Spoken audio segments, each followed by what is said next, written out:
ಬ್ರಹ್ಮಾಸ್ತ್ರ ಉಪಾಯ ಇಲ್ಲಾಂದರೆ ಬ್ರಹ್ಮಾಸ್ತ್ರ ರೆಮಿಡಿ ಅದು ಹೇಳುವ ಮುಂಚೆ ನನ್ನ ಹೆಸರು ಸುನಿಲ್ ಪಾಠಕ್ ಅಂತ, ಆಸ್ಟ್ರಾಲಜರ್ ಮತ್ತು ನ್ಯೂಮರಾಲಜಿಸ್ಟು. ಬ್ರಹ್ಮಾಸ್ತ್ರ ಉಪಾಯ ಮಾಡಲಿಕ್ಕೆ 2 ಐಟಮ್ ಬೇಕಾಗುತ್ತೆ.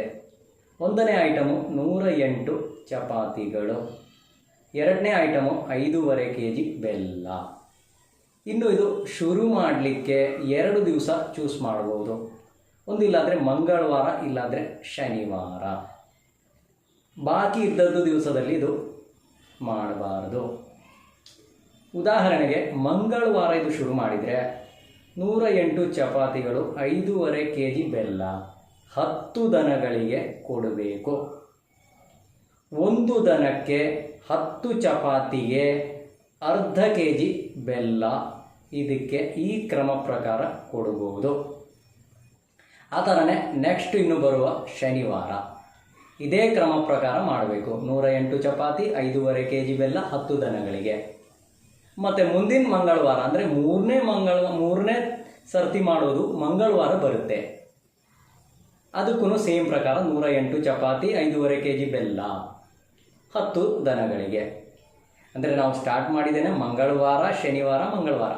ಹಾಗೆಯೇ ಉದಾಹರಣೆಗೆ ನೀವು ಶನಿವಾರ ಸ್ಟಾರ್ಟ್ ಮಾಡ್ತೀರಾ ಅಂತ ಅಂದ್ಕೊಳ್ಳಿ.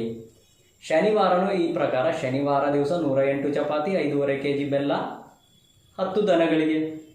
ಹಾಗಾದರೆ ಶನಿವಾರ, ಮಂಗಳವಾರ, ಶನಿವಾರ ಹಾಗೆ ಈ ಕ್ರಮ ಪ್ರಕಾರ ಅದು ಮಾಡಬೇಕು. ಹಾಗಾದರೆ ಟೋಟಲು 324 ಚಪಾತಿ, 16.5 kg ಬೆಲ್ಲ ಆಗುತ್ತೆ.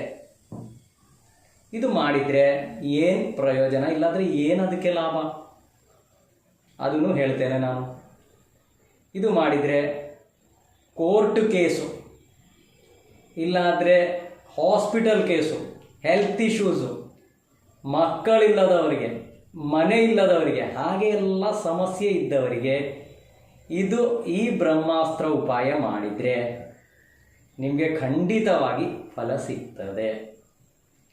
ಇದರಲ್ಲಿ ಒಂದು ವಿಷಯ ನಾವು ಜಾಗೃತಿ ಮಾಡಬೇಕು. ದನಗಳಿಗೆ ಅಂತೆಗೋಸ್ಕರ ಪೂರಿ ಸೈಜು ಇಲ್ಲಾಂದರೆ ಚಿಕ್ಕ ಪುಟ್ಟ ಸೈಜು ಮಾಡ್ತೇನೆ, ಹಾಗೆ ಮಾಡಬೇಡಿ. ಹಾಗೆ ಮಾಡಿದರೆ ಅದಕ್ಕೆ ಫಲ ಸಿಗಲ್ಲ. ಅದಕ್ಕೆ ನಾವು ನಾರ್ಮಲ್ ಚಪಾತಿ ಅಂದರೆ ನಾವು ಹೇಗೆ ತಿಂತೇನೋ ಆ ಥರ ಇದ್ದದ್ದು ಸೈಜ್ ಚಪಾತಿ ಮಾಡಬೇಕು. ನಿಮ್ಮ ಶ್ರದ್ಧಾ ಭಕ್ತಿ ಎಲ್ಲ ಸೇರಿಸಿ ಇದು ಮಾಡಿದರೆ ಖಂಡಿತವಾಗಿ ನಿಮ್ಮ ಜೀವಮಾನದಲ್ಲಿ ಫಲ ಸಿಗ್ತದೆ. ಈ ವಿಡಿಯೋ ನಿಮಗೆ ಇಷ್ಟಪಟ್ಟರೆ ಲೈಕ್ ಮಾಡಿ, ಶೇರ್ ಮಾಡಿ, ಸಬ್ಸ್ಕ್ರೈಬ್ ಮಾಡಿ, ಬೆಲ್ ಬಟನ್ ಒತ್ತಿ. ಮುಂದಿನ ವಿಡಿಯೋಗೆ ಕಾಣುವ.